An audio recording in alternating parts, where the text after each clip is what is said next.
Amerika tetap mendukung penuh Israel? Ternyata Alkitab punya jawabannya. Dan kita juga bisa belajar dari Alkitab dan sejarah mengapa Amerika selalu mendukung Israel. Mana Sorgawi. Kejadian pasal 27. Yakub diberkati Ishak sebagai anak sulung. Ketika Ishak sudah tua dan matanya telah kabur, sehingga ia tidak dapat melihat lagi, dipanggilnyalah Esau anak sulungnya, serta berkata kepadanya, "Anakku." Saud Esau, "Ya Bapa." Berkatalah Ishak, "Lihat, aku sudah tua. Aku tidak tahu bila hari kematianku. Maka sekarang ambillah senjatamu, tabung panah dan busurmu. Pergilah ke padang dan burulah bagiku seekor binatang. Olahlah bagiku makanan yang enak seperti yang kugemari. Sesudah itu bawalah kepadaku supaya kumakan, agar aku memberkati engkau sebelum aku mati." Tetapi Ribka mendengarkannya ketika Ishak berkata kepada Esau anaknya. Setelah Esau pergi ke padang memburu seekor binatang untuk dibawanya kepada ayahnya. Berkatalah Ribka kepada Yakub anaknya, "Telah kudengar ayahmu berkata kepada Esau kakakmu, bawalah bagiku seekor binatang buruan, dan olahlah bagiku makanan yang enak supaya ku makan, dan supaya aku memberkati engkau di hadapan Tuhan sebelum aku mati. Maka sekarang anakku, dengarkanlah perkataanku seperti yang kuperintahkan kepadamu. Pergilah ke tempat kambing domba kita. Ambillah dari sana 2 anak kambing yang baik. Maka aku akan mengolahnya menjadi makanan yang enak bagi ayahmu, seperti yang digemarinya. Bawalah itu kepada ayahmu, supaya dimakannya, agar dia memberkati engkau sebelum ia mati." Lalu kata Yakub kepada Ribka ibunya, "Tetapi Esau kakakku adalah seorang yang berbulu badannya. Sedang aku ini kulit-kulicin. Mungkin ayahku akan meraba aku, maka nanti ia akan menyangka bahwa aku mau memperolok-olokkan dia. Dengan demikian aku akan mendatangkan kutuk atas diriku dan bukan berkat." Tetapi ibunya berkata kepadanya, "Akulah yang menanggung kutuk itu, anakku. Dengarkan saja perkataanku. Pergilah, ambil kambing-kambing itu." Lalu ia pergi mengambil kambing-kambing itu dan membawanya kepada ibunya. Sesudah itu ibunya mengolah makanan yang enak seperti yang digemari ayahnya. Kemudian Ribka mengambil pakaian yang indah kepunyaan Esau anak sulungnya, pakaian yang disimpannya di rumah, lalu disuruhnyalah dikenakan oleh Yakub anak bungsunya. Dan kulit anak kambing itu dipalutkannya pada kedua tangan Yakub dan pada lehernya yang licin itu. Lalu ia memberikan makanan yang enak dan roti yang telah diolahnya itu kepada Yakub anaknya. Demikianlah Yakub masuk ke tempat ayahnya serta berkata, "Bapa." Saud ayahnya, "Ya anakku, siapakah engkau?" Kata Yakub kepada ayahnya, "Akulah Esau, anak sulungmu. Telah kulakukan seperti yang Bapa katakan kepadaku. Bangunlah, duduklah, dan makanlah daging buruan masakanku ini, agar Bapa memberkati aku." Lalu Ishak berkata kepada anaknya itu, "Lekas juga engkau mendapatnya, anakku." Jawabnya, "Karena Tuhan Allahmu membuat aku mencapai tujuanku." Lalu kata Ishak kepada Yakub, "Datanglah mendekat anakku, supaya aku meraba engkau. Apakah engkau ini anakku Esau atau bukan?" Maka Yakub mendekati Ishak ayahnya, dan ayahnya itu merabanya serta berkata, "Kalau suara Yakub, kalau tangan Esau." Jadi Ishak tidak mengenal dia, karena tangannya berbulu seperti tangan Esau kakaknya. Ishak hendak memberkati dia, tetapi ia masih bertanya, "Benarkah engkau ini anakku Esau?" Jawabnya, "Ya." Lalu berkatalah Ishak, "Dekatkanlah makanan itu kepadaku, supaya ku makan daging buruan masakan anakku, agar aku memberkati engkau." Jadi didekatkannyalah makanan itu kepada ayahnya, lalu ia makan. Dibawanya juga anggur kepadanya, lalu ia minum. Berkatalah Ishak ayahnya kepadanya, "Datanglah dekat-dekat dan ciumlah aku anakku." Lalu datanglah Yakub dekat-dekat dan diciumnyalah ayahnya. Ketika Ishak mencium bau pakaian Yakub, diberkatinyalah dia, katanya, "Sesungguhnya bau anakku adalah sebagai bau padang yang diberkati Tuhan. Allah akan memberikan kepadamu embun yang dari langit, dan tanah-tanah gemuk di bumi, dan gandum serta anggur yang berlimpah-limpah. Bangsa-bangsa akan takluk kepadamu, dan suku-suku bangsa akan sujud kepadamu. Jadilah tuan atas saudara-saudaramu, dan anak-anak ibumu akan sujud kepadamu. Siapa yang mengutuk engkau, terkutuklah ia, dan siapa yang memberkati engkau, diberkatilah ia. Setelah Ishak selesai memberkati Yakub, dan baru saja Yakub keluar meninggalkan Ishak ayahnya, pulanglah Esau kakaknya dari berburu. Ia juga menyediakan makanan yang enak, lalu membawanya kepada ayahnya. Katanya kepada ayahnya, "Bapa, bangunlah dan makan daging buruan masakan anakmu, agar engkau memberkati aku." Tetapi kata Ishak ayahnya kepadanya, "Siapakah engkau ini?" Sautnya, "Akulah anakmu, anak sulungmu, Esau." Lalu terkejutlah Ishak dengan sangat, serta berkata, "Siapakah gerangan dia yang memburu binatang itu dan yang telah membawanya kepadaku?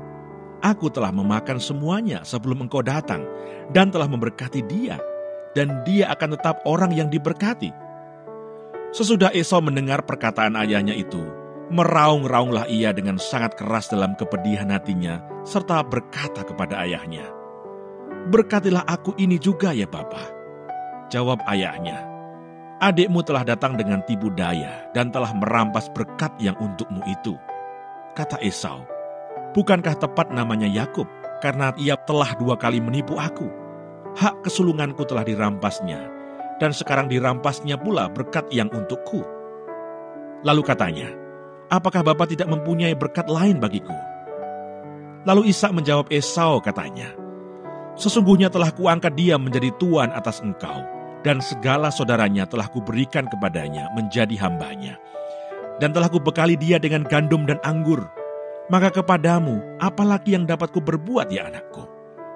Kata Esau kepada ayahnya, "Hanya berkat yang satu itukah ada padamu ya Bapa? Berkatilah aku ini juga ya Bapa." Dan dengan suara keras menangislah Esau. Lalu Ishak ayahnya menjawabnya, "Sesungguhnya tempat kediamanmu akan jauh dari tanah-tanah gemuk di bumi, dan jauh dari embun dari langit di atas. Engkau akan hidup dari pedangmu, dan engkau akan menjadi hamba adikmu. Tetapi akan terjadi kelak apabila engkau berusaha sungguh-sungguh, maka engkau akan melemparkan kuk itu dari tengkukmu." Ada sekitar 6 juta orang Amerika keturunan Yahudi. Tetapi mayoritas 80 juta orang Kristen Injili di Amerika mempercayai tentang janji berkat dari Tuhan yang ada di Alkitab saat mereka atau Amerika memberkati keturunan Abraham, Ishak, dan Yakub, itulah bangsa Israel. Nah, orang-orang Kristen Injili di Amerika percaya bahwa sikap dan perlakuan baik terhadap bangsa pilihan Tuhan, terhadap Israel, merupakan ketaatan mereka kepada perintah Tuhan. Saudara sekalian, jadi alasan yang pertama mengapa Amerika selalu di pihak Israel, karena bentuk dukungan terhadap bangsa pilihan Tuhan. Pertanyaannya, benarkah bangsa Israel yang sekarang ini sama dengan bangsa Israel pada zaman Alkitab? Jangan-jangan mereka yang sudah berserak-serakan campur kawin dengan banyak bangsa-bangsa lain, dan ternyata bukan lagi bangsa Israel yang asli. Paling tidak, walaupun sekian ribu tahun bangsa Israel tersebar ke berbagai negara, dan sekalian tidak punya negara, tapi akhirnya tahun 48 mulai berdiri kembali negara Israel. Sekalian, tapi kita bisa lihat bahwa bukti-bukti bahwa bangsa Israel hari ini adalah keturunan Abraham, Ishak, dan Yakub adalah apa? Selain dari garis keturunan keluarga. Ingat bahwa orang Israel itu, sekalian, adalah orang yang teliti soal family tree. Ya, ingat dalam Matius 1 aja diceritakan detail. Ini anaknya siapa, ini melahirkan siapa, ini melahirkan siapa. Dan orang-orang Yahudi itu mereka mempunyai yaitu family tree, garis keturunan keluarga. Dan mereka, saudaraku, percaya bahwa ini dari nenek moyang dari mana dan sebagainya. Lalu juga bangsa Israel sekarang satu-satunya bangsa yang memegang kitab Taurat Musa sebagai dasar iman kepercayaan mereka. Lalu juga penggunaan bahasa Ibrani, bahasa saudaraku yang dipakai oleh orang Yahudi pada perjanjian lama di Alkitab, yaitu bahasa Ibrani yang digunakan hari ini oleh bangsa Israel sebagai bahasa sehari-hari. Kalau Anda belajar sejarah, tadinya orang-orang Yahudi yang kembali ke Israel, mereka nggak bisa bahasa Ibrani kembali, karena mereka udah bercampur dengan berbagai bangsa-bangsa lain.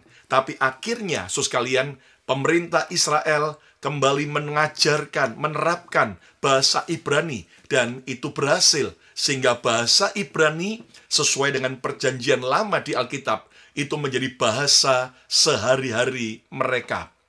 Bahkan bangsa Israel sekarang, budayanya, value atau nilai-nilai yang mereka anut dan pegang, itu sesuai dengan kitab Taurat Musa. Nah, apa aplikasinya bagi kita hari ini? Apa relevansinya? Bagaimana sikap kita terhadap orang Israel? Tentu pilihan ada di tangan kita. Apakah kita mau ikut memberkati Israel? Ataukah kita ikut-ikutan terhasut untuk mengutuki Israel? Secara pribadi, saya mau memberkati Israel, bukan karena kesempurnaan mereka. Israel punya banyak kekurangan, punya banyak kesalahan. Tetapi saya mau memberkati Israel karena saya pegang janji Tuhan. Saya percaya bahwa Alkitab, janji Tuhan tidak pernah berubah. Janji Tuhan ya dan amin. Ayo yang setuju coba ketik katakan janji Tuhan ya dan amin. Yang pasti soal konflik Israel-Hamas bukanlah masalah agama. Nah, ini kita yang harus jeli. Yang pasti konflik Israel dan Hamas yang terjadi sekarang ini bukan masalah agama. Karena ada orang Palestina Kristen, ada orang Palestina Muslim, dan masih ada juga orang Palestina mungkin juga agama yang lain. Tetapi, saudara sekalian, ini adalah masalah geopolitik. Masalah teroris Hamas, proksi Iran yang saudaraku akhirnya, saudaraku 7 Oktober tahun kemarin, telah membunuh sekian banyak dan sampai hari ini ada sekitar 125 orang tawanan dari Israel yang masih ditahan oleh Hamas.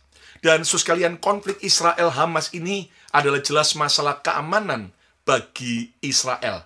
Jadi mari kita secara fair, secara logika, kita harus bisa melihat dengan mata terbuka. Jangan kita kemudian terpancing hanya dengan hasutan, kebencian, hater, saudaraku, untuk kita ikut kemudian mengutuki atau memusuhi Israel. Korban yang berjatuhan dari Israel cukup banyak, tetapi korban yang berjatuhan dari pihak Palestina cukup besar. So sekalian, jelas kita nggak setuju dengan perang. Kita berdoa bagi perdamaian, supaya perang segera berhenti.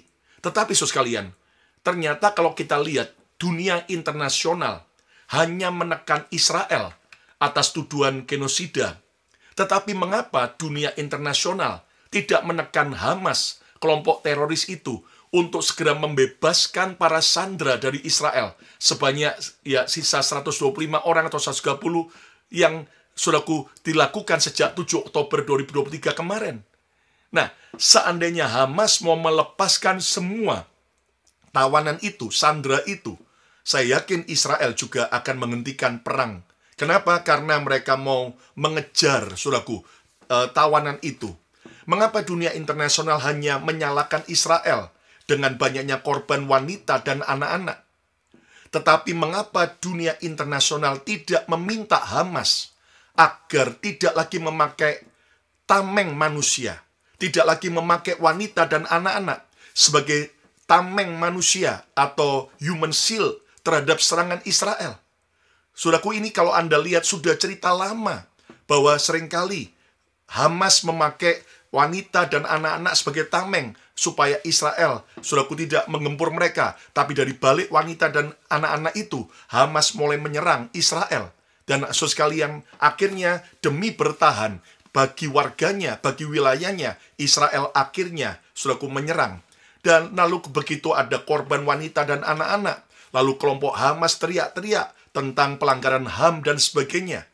Jelas, saudara sekalian, mari kita berdoa bagi perdamaian, tapi kita harus belajar fair dan kita harus belajar bisa terbuka.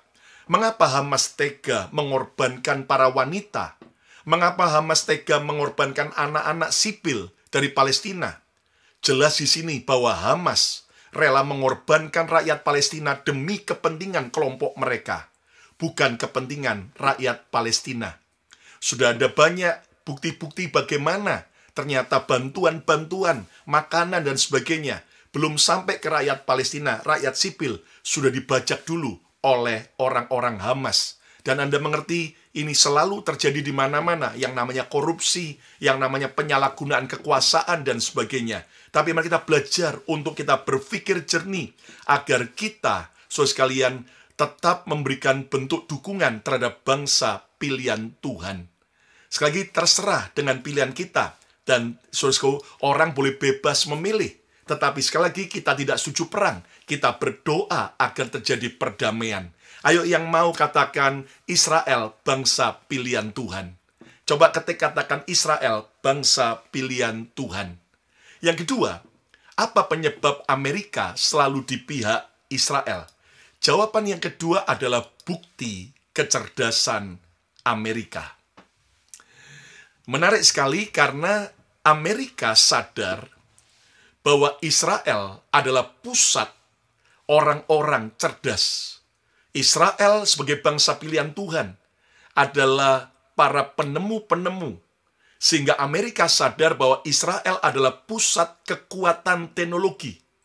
Baik teknologi keamanan, teknologi militer, teknologi sulaku kimia, bioma, teknologi sibernetika, kemudian teknologi pertanian, pertanaman, teknologi apa saja.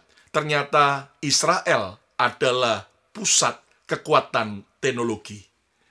Dan Amerika akan membeli terlebih dahulu teknologi-teknologi penemuan Israel itu. Israel adalah negara yang memiliki hadiah Nobel penemuan terbanyak jika dibandingkan dengan negara-negara lain di dunia ini. Coba Anda lihat, para penemu-penemu baik kimia, dunia kedokteran, pertanian, bahkan saudaraku penerima Nobel perdamaian, bahkan juga pemusik-pemusik hebat, ya, itu semua keturunan orang-orang Yahudi. Nah, jadi saudara sekalian, Amerika mendukung Israel. Kenapa? Karena ini bukti kecerdasan Amerika. Apakah Amerika bersikap baik terhadap Israel karena ada faktor keuntungan? Ya, pasti jelas Amerika akan mendapat keuntungan saat mendukung Israel. Jadi selain alasan karena rohani, karena sekalian mereka mau memberkati, bersikap mendukung bangsa pilihan Tuhan, tetapi juga ya tetap namanya politik, ada yaitu saling menguntungkan. Amerika jelas tidak mau ketinggalan teknologi terhadap para yaitu pesaing adik kuasa yang lain. Amerika mendekati Israel. Amerika mendukung Israel supaya Amerika tidak ketinggalan secara teknologi terhadap Tiongkok, terhadap China, terhadap Rusia, maupun terhadap negara-negara lain. Amerika mau berkolaborasi dengan Israel agar mereka menjadi negara terdepan dan termaju akibat bergaul dengan bangsa yang cerdas. Mana Sorgawi.